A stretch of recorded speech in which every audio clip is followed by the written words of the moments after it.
welcome to our review of the 2011-12 Ducati Diavel. Diavel means devil in some one of the Italian dialects. One of the Italian factory guys, they brought some old guy, they brought him into the factory and said, hey, what do you think of this? And he went, Diavel, Diavel! And so that's what they named it.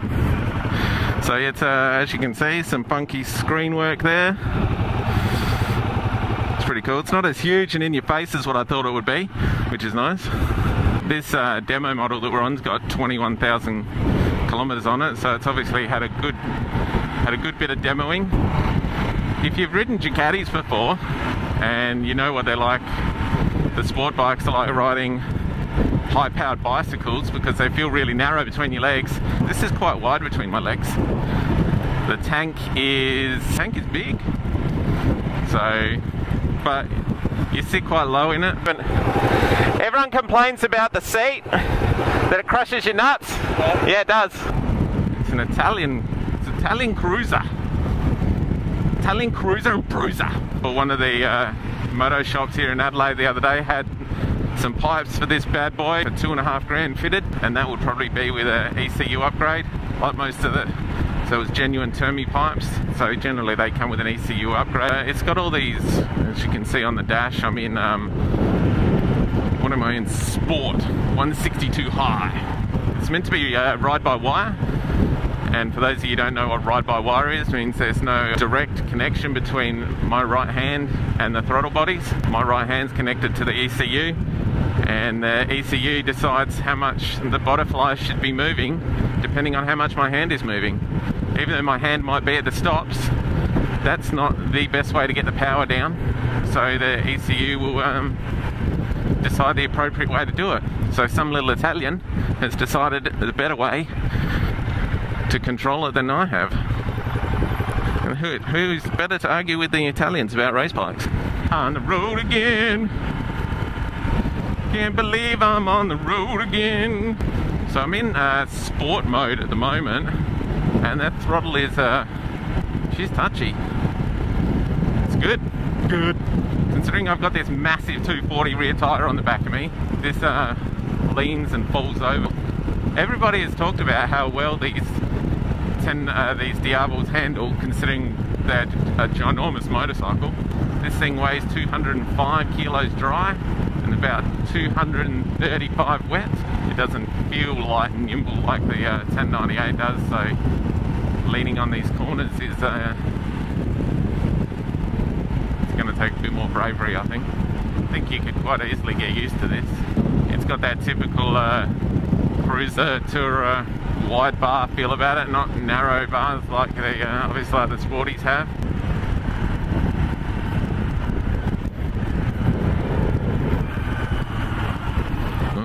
Rear brake, haven't had to use that yet, and that was a little bit further far forward than I would have liked it to be. I guess once you got used to this beast, it would be it'd be quite alright. Right now it's a bit weird in the corners, and I've turned the mode down to touring, so before having the throttle real snatchy, now the throttle's nice and a bit more progressive. It was a bit weird because I've got quite used lately to putting the knee out on the 1098. So for now, I can still put my knee out, but it doesn't feel to do anything like it does at the 1098. It actually quite changes the balance on the bike. Where here, putting my knee out, it all it does is make me look a bit weird. But the good. Whoops. ABS works though. Well, people, that was a tour from Italian motorcycles to Lobethal on a Ducati Diavel. That little ride has not dampened in any way my feeling towards wanting one more for myself. Finding neutral is a bit of a bitch though. Huh? That thing is a total bitch. Yeah, I don't like it. It needs a... That's not how it should be. Yeah, that's not wrong though. This is a enjoyable motorcycle.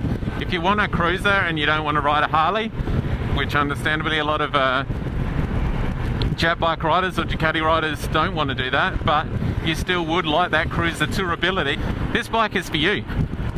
It's, besides the fact that the seat needs a little bit of adjustment because your balls kind of get a bit crushed. It's good. It's good. It's good. But yeah, it's not too bad though.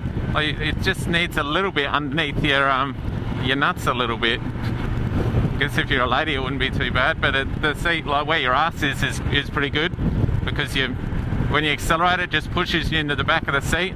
If you had a pillion on here, the problem I have with the 1098 is that my beautiful wife doesn't want to get on it because she's uncomfortable as hell, but to have her on this, I think she'd fall asleep on it. If I was riding nicely, which I tend to do when she's on it, she would fall asleep, because this is real nice. Probably not as nice as being in the comfort of a car, but if you want the comfort of a car, then buy a car. If you want to live, then buy a bike, because bikes are mega fun.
Cool. One word, describe it. Badass.